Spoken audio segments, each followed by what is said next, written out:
Δεν σε καταλαβαίνουν γιατί δεν ξέρουν. Δεν έχουν ερωτευτεί ποτέ. Δεν ξέρουν τι θα πει έρωτας.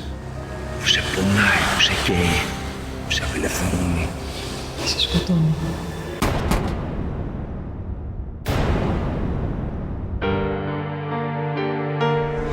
Σταμάτα λίγο το αυτοκίνητο. Κυρίες και κύριοι, η Καλτέρα. Δεν νιώθετε κι εσείς αυτή την απίστευτη αίσθηση ελευθερίας? Απόλαυσέ το τώρα που μπορείς, γιατί σε λίγο η ελεύθερη ζωή σου ξεψυχά. Μαρίνα.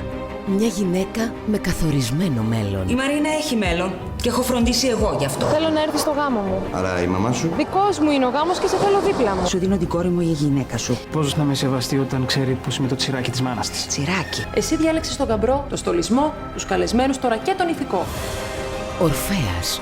Ένας άνδρας χωρίς παρελθόν. Κάποιοι Αθηναίοι που έρχονται εδώ για διακοπές με φωνάζουν Χρήστο. Μπορεί να είναι κάποιος που σου μοιάζει. Να, μια κοπέλα, ας πούμε, προχθές. Κοπελιά, δεν είμαι ο Χρήστος. Φύγε από κοντά μου για να σωθείς. Γιατί δεν με αγαπάς, πες Σ' αγαπάω! Σ' αγαπάω! Γι' αυτό σου κοιτάω να φύγεις, επειδή σ' αγαπάω. Ο Χρήστος δεν είναι ή τρελάθηκα? Δύο εραστές καταδικασμένοι. Τι είναι αυτός, Νεφέλη, είμαι σίγουρη. Έχουν περάσει 10 χρόνια. Κάποιος άλλος θα ήταν. Πιόνια ενός επικίνδυνου σχεδίου. Άρχισε να θυμάται διάφορα. Δεν ξέρεις τίποτα. Το δαχτυλίδι της φωτιάς. Μαρίνα, σ' αγαπώ. Και θα σ' αγαπώ όσο ζω και αναπνέω. Τι μου ζητάς? Να τον σβήσεις από το μυαλό σου. Και δεν ανέχομαι καν να ακούω το όνομά του.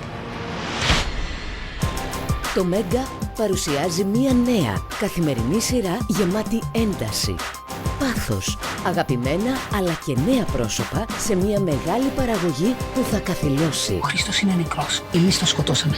Με 3 σφαίρες. Τι κρύβει το δαχτυλίδι της φωτιάς. Το έκλεψε.